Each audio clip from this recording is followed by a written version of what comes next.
Good mornings, ducklings, and duckettes. I am Master Sergeant Randon White, here with First Sergeant, Senior Master Sergeant Select, Emily Mandarich.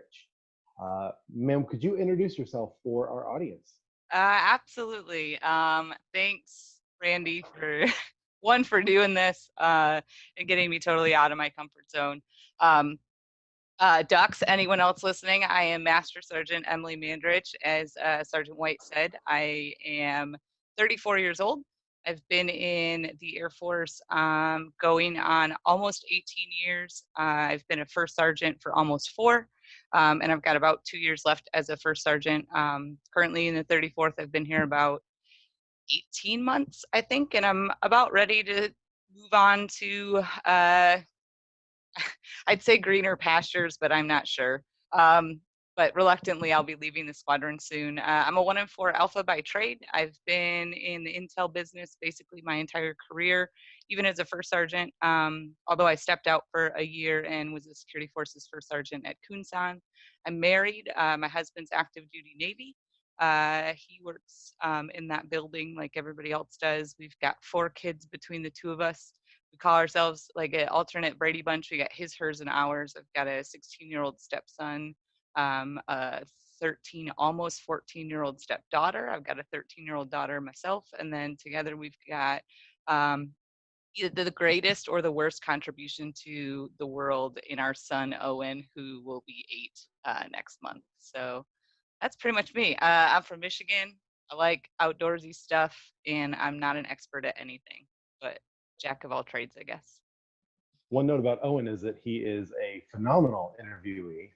So Yeah. if Except anyone is looking to, no, now he's got a pretty big head about it. I asked him this weekend. I wanted to do a follow-up interview, and I said, "Hey, kiddo, can I interview again for my team?" And he said, I don't think so. And I said, "No, you don't want to be interviewed again?" He's like, "What are you going to give me?" And I said, "Nothing." He goes, oh, "Nope, sorry." And I said, "Okay." He goes, "Suit yourself." All right. So yeah, if you want to interview Owen, you absolutely can, but it's going to cost you. It's basically where we're at now. fair enough. He's got an appearance fee, which He is does. Yeah. impressive. I mean, he has an unpublished interview video that has, I think, more views and likes than all the other ones He combined right does. He's the #1 video on the feed. Part of that I would like to say is because of all of my family and friends on my own Facebook page that I shared it with, but really is probably because he's one of, if not the most popular duck in the squadron. He's my favorite duckling. now. Sure. So That's probably fair. I'll take close second. yeah. So our researchers have been burning the You've got midnight paper. oil, and I'm gonna turn red and freak famously, out. you are the voiceover understudy for Cheryl from Archer. How did you get Oh. into that, and what is that experience like? It's both good and bad. I would say being an understudy has its pros and its cons. Cons, obviously, no one wants to listen to you because you're the understudy, and you secretly sit around hoping, the star gets sick. But at the same time, you still end up in the credits, and you get to learn all the lines and be backstage. And I mean, can't beat that, right? That's great. Yeah, absolutely. Your Mongolian throat singing album supposed to drop this fall. Has that been impacted in any way by the coronavirus circumstances we find ourselves in? Absolutely. I mean, what isn't impacted by the coronavirus? Partially because although there's a huge market for Mongolian throat singing, as you can imagine, when there's a Of course. pandemic that requires masks and like otherwise, covering up and blocking any kind of vocal type enunciation and the like. Yeah, we've been put on pause and really indefinitely. I'm not sure when it's going to come out, which is kind of a bummer. Certainly, certainly. That's really, really insightful. I'm going to go ahead and switch things up a little bit here on my end. Nope, that's not it. That's for something else. Here we go. That's the one we want. All right. So we have a call-in question. Okay. Jose Fliger, a little Yeah. boy from just outside of Sandusky, Hmm. has written in and asks, if you had to choose one, coffee or peanut butter? If I had to choose one, coffee or peanut butter. Well, since our friend Jase from Ohio, as expected because he's from Ohio, didn't really clarify what the reason would be for me picking, I would say peanut butter, and I'd say that because I'm going to choose to throw that away. Oh, all right. So peanut butter first to throw away, but Yeah. coffee for consumption purposes. Oh, if that's the purpose of the Gun question, to your then head, of yeah, course. if I had to pick which one to consume, it would be coffee. Mostly because I can get past the less than desired taste to consume caffeine. So it gives me a benefit in some way. So yeah, coffee. Sure, sure. Getting a little more serious, how would someone who does not like you describe you? Ooh, there are so many. How would someone that doesn't like me describe me?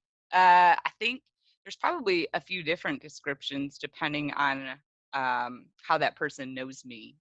So if it's like outside of a professional environment, I would say I'll go with what my husband said when he first met me because he did not like. Most people don't like me when they first meet me. I think is the feedback that I get, and then we become best friends. Um, Obnoxious. My husband said I was stuck up, which is couldn't be further from the truth. I think he knows that now. Um, Loud, talks a lot. Michigan fan. Not a lot of people like that. And then professionally, I think I get my biggest critics probably say that I'm assertive. I can be extremely direct. I think sometimes, depending on the situation, it can come off as lacking empathy. I've been not by a ton of people, but I've been accused of being unapproachable. But I think it all depends on the situation. That's fair. That's Yeah, and fair. not liking peanut butter is definitely a strong reason that people don't like me, which I don't get because I'm not taking their Sure. peanut butter. But I mean, whatever.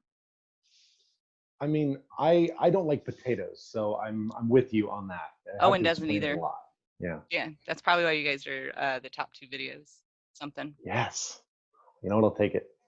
Uh, back into your comfort zone a little bit. If you were the headmaster of Hogwarts, Ah. what would you change about the school? I don't like that. That's not a comfort zone thing. I don't make decisions. I advise. That's straight out of the comfort zone. I What would you advise be changed about the school then if you were I the don't know first that I would sergeant to the advise headmaster? I'd be so worried that I'd screw up what's already perfect. I mean, probably some continuity in the potions department would be great. Or defense of the dark arts would be, to have someone that's there long term. But really, I think if you screw up Hogwarts and the way they do business, that you probably screw up the whole story. And I can't do that. That's way too Okay. much. Okay. Fair. All right. A purist. How does Superman fly faster? How does he fly faster? Yeah. How does he accelerate while flying? Mm, Probably a passing of some kind of gas. So I I just finished a physical science class that I thankfully passed. And we talk about the transfer of energy. So, I mean, he can't create energy. It has to be some kind of stored energy that he's transferring into, his potential to kinetic energy. I don't know. He says thrust, Fair enough. go, Yeah. vector. I don't know. All right. Started off as a pretty It pretty sounded good, and then scientific I just answer to went, a weird question. yeah, I'm weird. Uh,